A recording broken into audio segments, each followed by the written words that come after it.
حضور یہ نظام شمسی کے سیاروں کے متعلق موجود تحقیقات بتاتی ہے کہ سوائے زمین کے باقی سیارے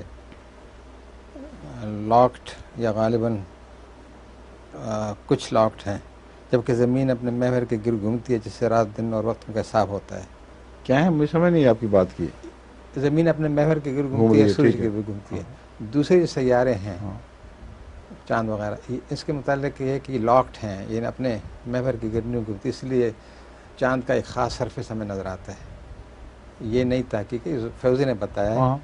تو اس کے متعلق یہ ہے کہ قرآن شریف میں تو آتا ہے ہر ایک چیز حرکت کر رہی ہے، تو اگر زمین محور کے گرد گھومتی ہے اور سورج کے گرد گھومتی ہے تو دوسرے سیارے جو ہیں وہ کیوں لاکڈ ہیں یا لاکڈ ان کے متعلق تصور ہے؟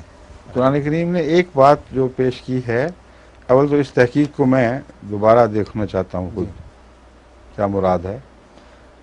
یہ مراد تو ہو سکتی ہے مثلا کہ سورج چاند کا جو چہرہ سورج کی طرف ہے وہ ہمیشہ سورج کی طرف ہی رہتا ہے، اور جو زمین کی طرف ہے وہ زمین کی طرف رہتا ہے۔ یہ تب بھی ممکن ہے اگر وہ اس طرح گھوم رہا ہو اپنے گرد کہ اس کا جو گھومنے کا محور ہے وہ سورج کے سامنے یعنی اس سے متوازی ہو بالکل۔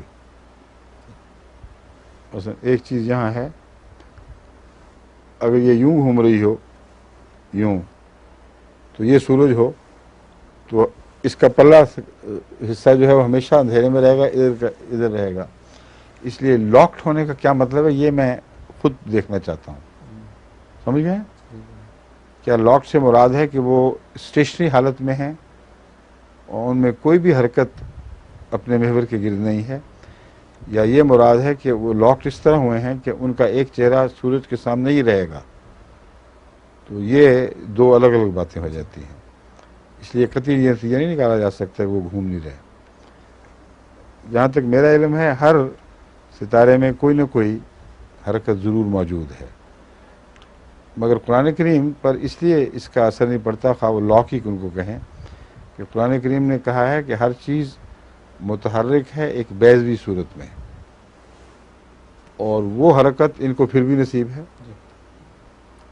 جب وہ زمین کے گرد گھومتا ہے چاند تو وہ جو دوری حرکت ہے وہ تو پھر بھی رہتی ہے نا۔ تو میں اس نقطہ نظر سے بات نہیں کر رہا کہ نعوذ باللہ قرآن کریم پر کوئی حرف پڑتا ہے، اگر لاک ان معنوں میں بھی ہو جن میں آپ کی بیٹی نے سمجھا ہے، تب بھی قرآن کریم کے اس بیان پر کوئی اثر نہیں پڑتا کہ کوئی زمین کائنات کی چیز اپنی جگہ کھڑی نہیں ہے۔ وہ دوسرے سیاروں کے نسبت کے لحاظ سے جب دیکھا جائے گا تو اس کے فاصلے کہیں سے کچھ ہو رہے ہیں، کہیں سے کچھ ہو رہے ہیں، وہ بدل رہے ہیں۔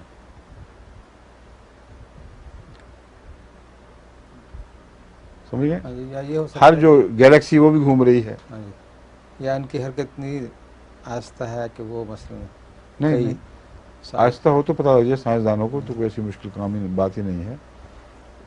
یہ تو قطعی بات ہے کہ ایک چہرہ جو چاند کا سورج کی طرف رہتا ہے وہ ہمیشہ سورج کی طرف رہتا ہے، اور ایک چہرہ جو زمین کی طرف رہتا ہے وہ ہمیشہ زمین کی طرف رہتا ہے۔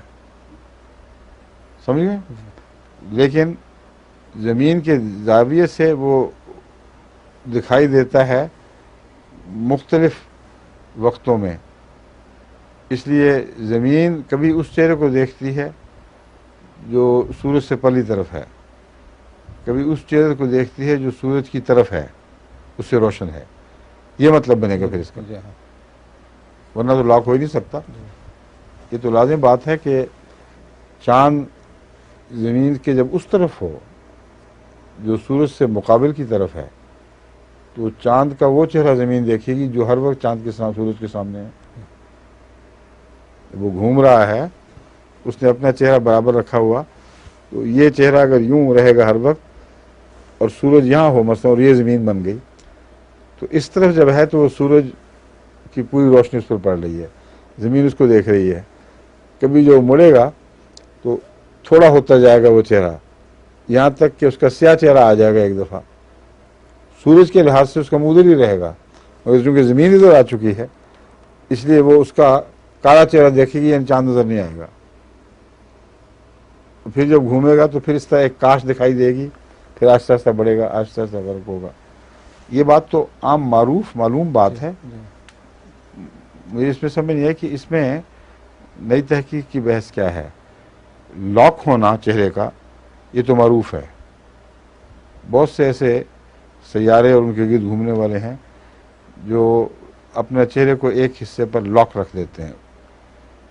جس چیز کی طرف گھوم رہے ہیں اس کی طرف ایک چہرہ جو ہے وہ ہمیشہ وہ ایک قسم کا تالا بند ہو جاتا ہے. مگر اندرونی حرکت کی نفی یہ میرے علم میں ابھی تک نہیں ہے، میں تحقیق کروں گا.